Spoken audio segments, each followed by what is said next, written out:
La question du jour, qu'est-ce qu'un pouvoir de marché?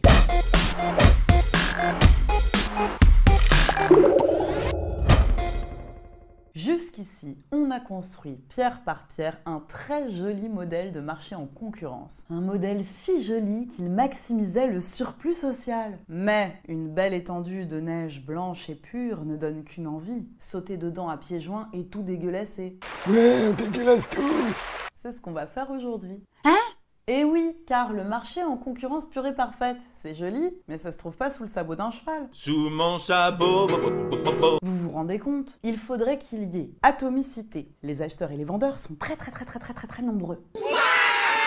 Homogénéité. Tous les chihuahuas sont des clones, ils ont rigoureusement le même caractère. Libre entrée. Vous pouvez devenir éleveur de chihuahua à tout moment, sans aucun investissement préalable, aucun prérequis. Information parfaite. Libre circulation, les hommes peuvent carrément se téléporter. Où est-ce que je me suis téléporté, moi?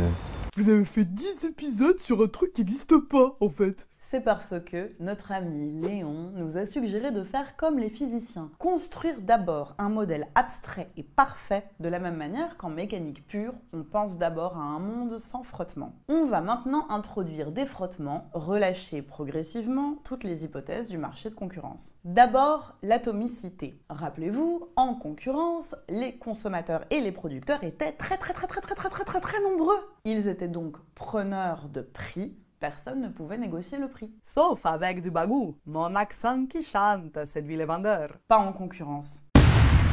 Séché!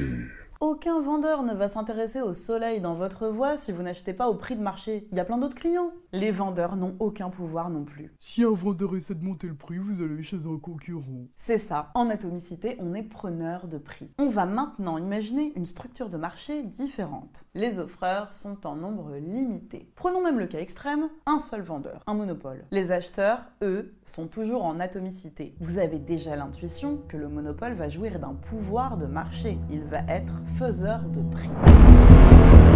Nous sommes sur le marché de la montgolfière pliante. Bob, c'est vous qui avez imaginé cet incroyable ballon solaire facile à garer et peu polluant, vous avez le monopole.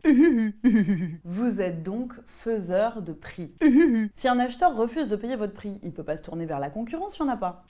Tout acheteur qui veut une montgolfière pliante doit se plier à votre prix. Je vais vous assassiner! 50 000 schmilblick la montgolfière pliante! Mamma mia, je dois déjà commencer les économies. Non mais moi, hors de question que je balance 50 000 schmilblick pour ce gadget idiot. Voilà. Les consommateurs qui veulent acheter la montgolfière dernier cri sont obligés d'accepter le prix de Bob, mais personne n'est forcé d'acheter des montgolfières. Bob, il faut bien comprendre qu'en choisissant un prix, vous allez implicitement choisir la quantité que vous allez vendre. En fait, vous allez devoir choisir un couple prix-quantité. Prix et quantité? C'est un couple? Oui, à 50 000 schmilblick, Bob perd Cassandra comme acheteuse. Avec un prix élevé, il aura forcément peu d'acheteurs. Avec un prix plus bas, il en aura plus. Dans le repère quantité-prix, les quantités sont en abscisse, les prix sont en ordonnée.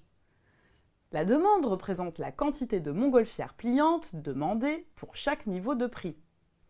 Si Bob choisit ce prix dément, il vendra très peu de montgolfières. S'il choisit ce prix très cool, il écoulera une énorme quantité.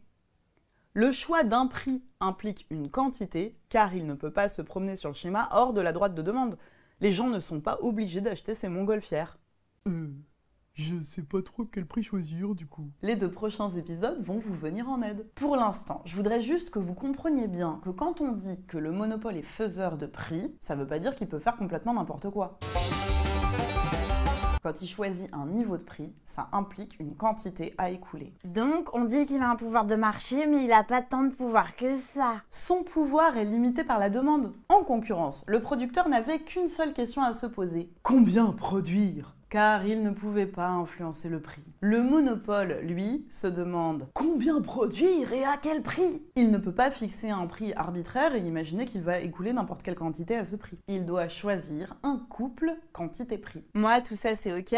Juste, Pourquoi Bob serait en monopole? Les montgolfières pliantes, ça doit pas être sorcier à fabriquer, hein. Une entreprise est en monopole s'il existe des barrières à l'entrée, c'est-à-dire si ce n'est pas si simple que ça pour d'autres entreprises de venir s'établir sur ce marché. Il y a 3 grandes catégories de monopoles. Les monopoles naturels. C'est une situation où il y a un énorme coût à l'entrée et ensuite de très grandes économies d'échelle. L'exemple typique, c'est les chemins de fer. Il aurait été tout à fait absurde qu'une foultitude d'entreprises installent des rails dans tout le pays et ensuite se fassent concurrence. Le coût de départ avant de faire voyager le premier passager est énorme. Il faut construire des rails, des gares, des trains. Mais ensuite, le coût pour faire voyager un passager supplémentaire est tout petit. Une deuxième barrière vise à favoriser l'innovation. Généralement, les inventions sont protégées, au moins temporairement, par des brevets. Si Bob a inventé les montgolfières de ville pliante à rechargement solaire, Cassandra n'a pas tout de suite le droit de les produire et de les commercialiser. Enfin, les barrières à l'entrée peuvent être institutionnelles. Il y a des professions réglementées. Taxi, médecin, commissaire-priseur. On réduit le nombre d'offreurs qui, du coup, disposent d'un pouvoir de marché. Mais donc, moins les offreurs sont nombreux,